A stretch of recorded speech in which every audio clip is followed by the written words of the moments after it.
तमिलनाडु के मुख्यमंत्री विजय ने वो कर दिखाया जो भाजपा का कोई भी मुख्यमंत्री नहीं कर पाया। आखिर विजय ने अपना कौन सा वादा पूरा करते हुए एक नजीर पेश कर दी।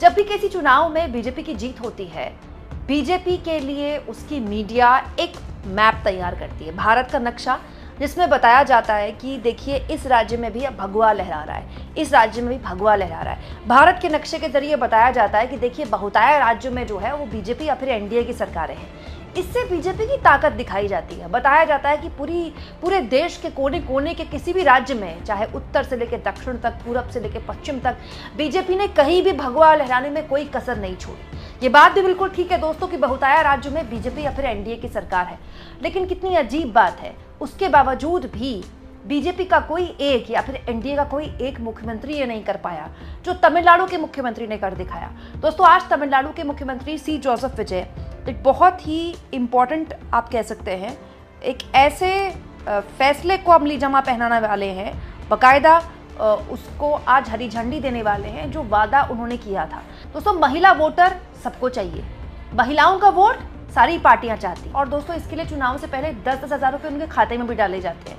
लेकिन उससे भी ज़्यादा महिलाओं को आज के वक्त में जानते क्या चाहिए? सुरक्षा। दोस्तों, आज तमिलनाडु के मुख्यमंत्री विजय एक पूरी फोर्स जमीन पर उतार देंगे जिसका नाम है सिंगापेन स्पेशल फोर्स। दरअसल ये फोर्स है जो स्पेशल महिलाओं से, महिलाओं के लिए और महिलाओं की ही है। और दोस्तों, इसका वादा दरअसल विजय ने अपने चुनाव के प्रचार में किया था। आज बाकायदा इस फोर्स को हरी झंडी भी विजय देंगे और यहाँ भाषण भी विजय देंगे। इस फोर्स का काम क्या है मैं आपको बताती हूँ। सबसे पहले ये स्पेशल फोर्स है, मतलब ना तो ये पुलिस के अंतर्गत आती है, ना ये कोई ट्रैफिक पुलिस के अंतर्गत आती है। ये बिल्कुल नई फोर्स है, केवल और केवल महिलाओं के लिए ये शुरू की गई है। Ensuring police visibility and building confidence among women and children. महिलाओं और बच्चों के प्रति एक कॉन्फिडेंस पैदा किया जाए जिसके जरिए इसकी विजिबिलिटी हो।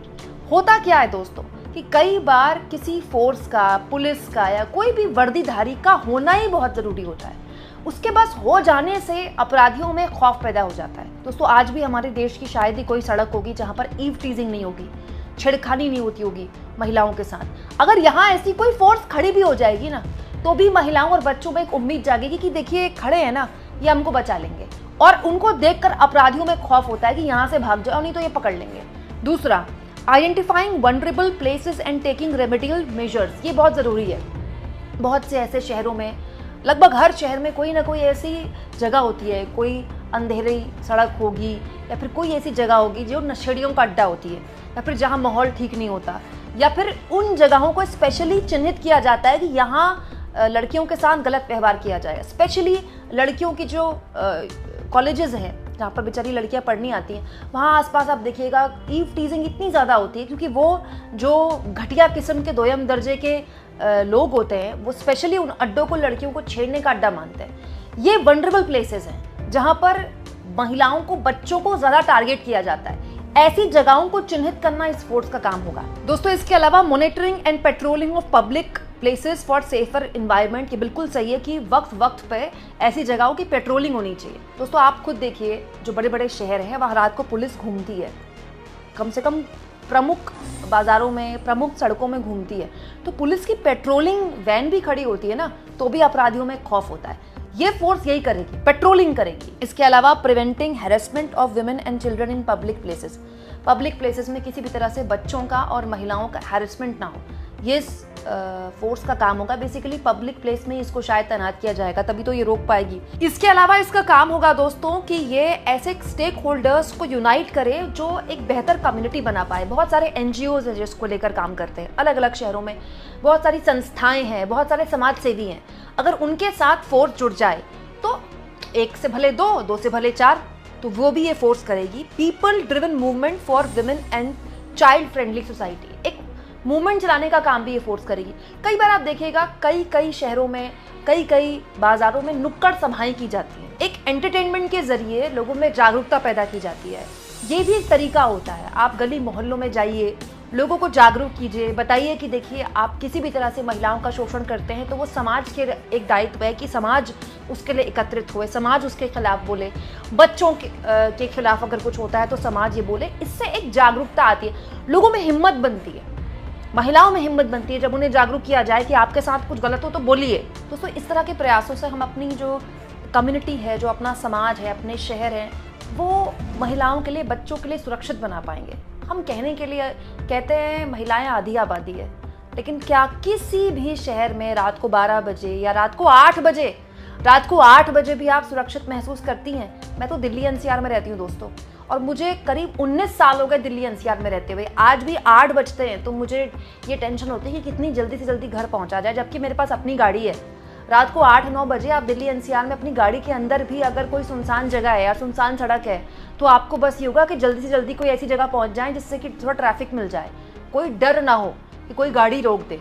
मतलब सोचिए, आप दिल्ली एनसीआर में रह रही एक महिला जो सशक्त है, जो जागरूक है, उसके अंदर ये एक इनसिक्योरिटी है, तो फिर गाँव, गली कूचों और शहरों के बारे में आप क्या ही करें। आज भी हमारे देश के छोटे शहरों में खुलेआम ईव टीजिंग होती है, और जब महिलाओं के साथ कुछ गलत होता है और बड़ी हिम्मत करके वो समाज के आगे अपनी बात रखती हैं, परिवार के आगे अपनी बात रखती हैं, तो उन्हीं के घर के पिता, उन्हीं के घर के भाई उनसे कहते हैं घर पर क्यों नहीं रहती, तू सूट क्यों नहीं पहन लेती। कोई ये नहीं कहता कि उस आदमी को जिसने गलत किया है, जो महिलाओं को छेड़ रहा है, जो गलत हरकत कर रहा है बच्चियों के साथ, बच्चों के साथ, उन पर एक्शन हो। वो आपराधिक किस्म के लोग हैं, वो हमारे शहरों को, वो हमारी सड़कों को असुरक्षित महसूस करवा रहे हैं, क्योंकि ये काम हम नहीं कर पा रहे, इसलिए इस तरह के फोर्स की जरूरत है। एक्चुअली में दोस्तों, सच्चाई तो ये है कि अगर इस तरह की कोई फोर्स है ना, तो वो पुलिस का भी एक फेलियर है।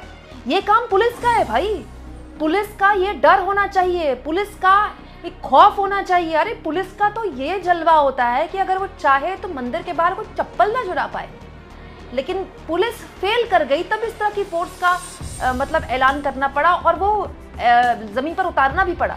हालांकि कुछ साल पहले एंटी रोमियो स्क्वाड भी उतारा गया था जमीन पर यूपी में, पता नहीं वो एंटी रोमियो स्क्वाड का क्या हुआ, और कुछ पार्क्स में और कुछ सड़कों में छापेमारी के अलावा उसको क्या मिले। लेकिन अब ये स्पेशल फोर्स बनाई गई है, इनकी ड्रेस अलग होगी, इनकी जिम्मेदारी अलग होगी, पुलिस से अलग इनका काम होगा, और डेडिकेटेड ये केवल महिलाओं और बच्चों के लिए होंगे। तो हम उम्मीद करते हैं कि ये सफल हो, ये प्रयोग सफल हो, और अगर ये प्रयोग सफल होता है तो बाकी राज्यों में भी इसका अनुसरण होना चाहिए। इससे कम से कम बड़े लेवल पर लोगों को रोजगार मिल जाएगा भाई। आप सोचिए ना, कितनी सारी महिलाओं को रोजगार मिलेगा, क्योंकि बहुताया इस फोर्स में महिलाएं ही होंगी, क्योंकि महिलाएं उनके साथ ज़्यादा सहज हो पाएंगी। कितनी सारी महिलाओं को रोजगार मिलेगा। दोस्तों, इस कार्यक्रम में सीएम विजय खुद भी आने वाले हैं, वो बोलने भी वाले हैं। विजय को बड़े लेवल पर महिलाओं ने वोट भी किया है, तो जाहिर तौर पर ये कोशिश होगी ये दिखाने की कि देखिए जो हमने वादा किया वो हमने पूरा किया।